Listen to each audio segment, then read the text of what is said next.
ekyamazima NRM tugikoledde. Omusajja omu ali Sweden eyo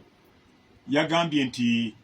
basajja Mivule alekana bulekanyi naye abalya ssente balala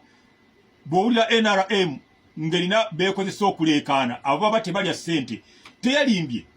amazima gennyini nkuuta akadingidye enkyaneggulo ndifendinga President Museveni ndifendinga NRM awali obulimba nembiwamu amazzi nze nsaabulula obulimba naye mazima tuwali kyetufuna. Madamu Nabbanja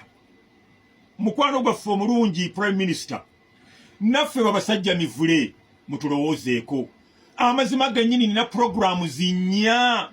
zinnya eza TV buli week amafuta gange emmotoka yange emipiira nze ngula service nze nkola breaks bwe zonooneka batuleweddeko shokabuzoba tekuli byonna byange teri kantu konna ketufuna mu State House tewali kyetufuna ku NRM Secretariat. Basajja Mivule nfaabina bufaabinyi bw'omu nze nteekamu naye nga institution ya NRM nga nnene okuba nti nze nkwata akalobo kange ak'amazzi nenkatwala ate nenkayiwa ku nnyanja. Madamu Nabbanja Prime Minister waffe omulungi basajja Mivule nange mundowoozeeko mazima nga ndeekanidde ekintu abavuma Museveni nze mbalumba abavuma system State House nze mbalumba abalwanyisa NRM nze mbalwanyisa omwezi ne guggwako nga teri kantu konna kennina bannange.